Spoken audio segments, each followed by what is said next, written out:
Hello beauty babes, welcome back to my channel. In today's video I'm going to be showing you how I make some sugar wax, so if you would like to see that then just keep on watching. Okay, so right now I'm just about to show you the things you're going to need to make it. Right now I'm showing you sugar. You're going to need sugar. You can use, I believe, any type of sugar will do. This is just plain white sugar. You're going to need a spoon to mix with, measuring cups. Obviously I'm using half a cup and a full cup, which is what I'm about to show you right now.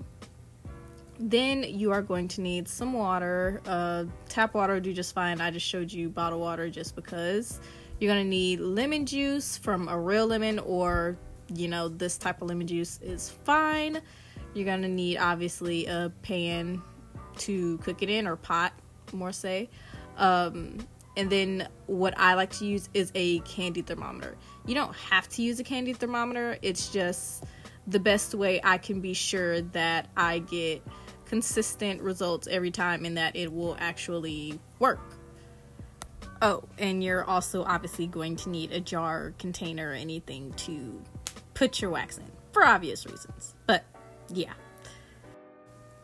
Alright, so right now what you're going to see me doing is pouring the sugar, water, and lemon juice into my saucepan. I right now am currently going to be using 2 cups of sugar and half a cup of water and a half a cup of lemon juice. I'm making sort of a big batch today, so if you would like to make a smaller one, you could easily just cut those measurements in half and just use 1 cup of sugar and then 1/4 a cup of water and then 1/4 a cup of lemon juice, and you won't get, that big of a sauce or wax, my bad. But yeah, after all of that is combined in the pot, I'm just going to mix it around and then we're gonna start the cooking process.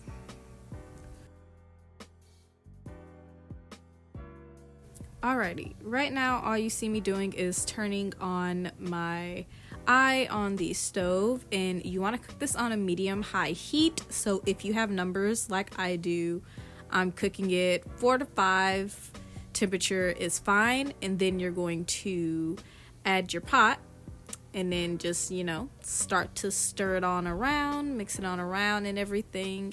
And one very important thing I want to tell you is that if at any point you remove your spoon, like you're going to see me do soon, I remove my spoon, you're going to want to rinse it off before you put it back in the pot, because you do not want the crystals of the sugar to come back in contact with the liquid that is already in the pot, because then it will make it recrystallize and it's just going to ruin the whole wax experience. So you definitely are going to want to rinse it, come back with the fresh clean spoon, and then start to mix again, all until you see it start to bubble and boil. As you can see, it's very lightly starting to do it right now, and as it starts to do that, you want to constantly stir it because you do not want it to burn.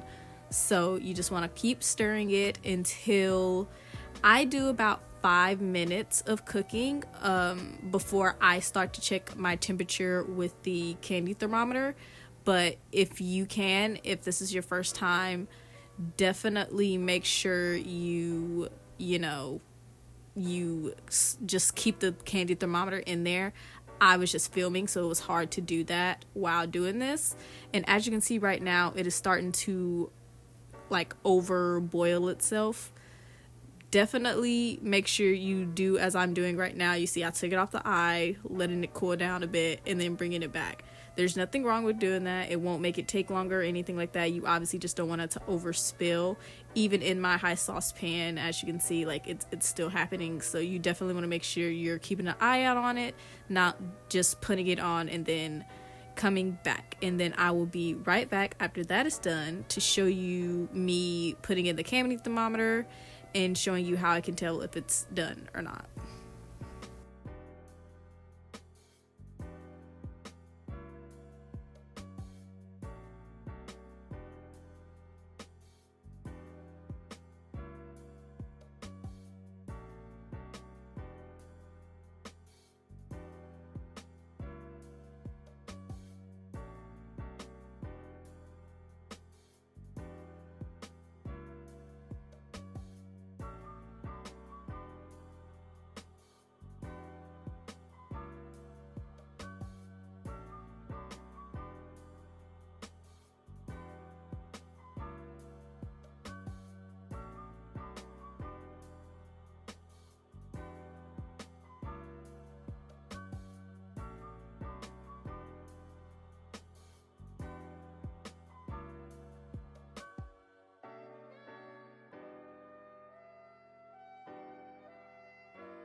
Okay, so after about 5 or so minutes, like I said, now it is time that I will take my pot off of the heat and we'll let it simmer down a bit so that I can check the temperature to make sure it is where I want it to be for my personal place where I'm going to be using the wax.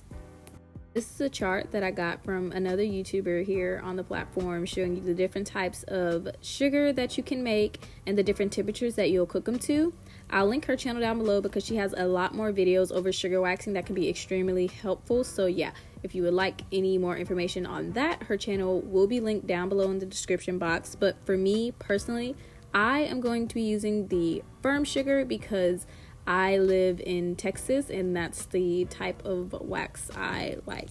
So as you can see, I have my thermometer here and I'm going to insert it inside my liquid and just wait for it to get to the 250 degree mark. But if it doesn't, like by chance, what you're going to do is you're just going to put it back on the heat, same heat, medium high, and just cook it longer, checking the temperature regularly just to make sure you get the temperature that you want and need for your wax. As I am editing this video, I completely forgot that I did not film an outro or even how I put the wax in the jar in the first place. But as you can see at the beginning of the video, it obviously got in the jar and worked perfectly fine. How I put it in the jar is obviously you don't want to put it in glass just straight right away. So I just set it off to the side and let it cool down a little bit before I poured it into the glass and then let it sit. I let it sit for a day. You obviously do not have to, but I did personally, and then I used it. I do have a video over me using the sugar wax. It should be up before this video actually goes out, so make sure you look out for that video. And also please don't forget to like, comment, and subscribe, and I will see you next time. Bye.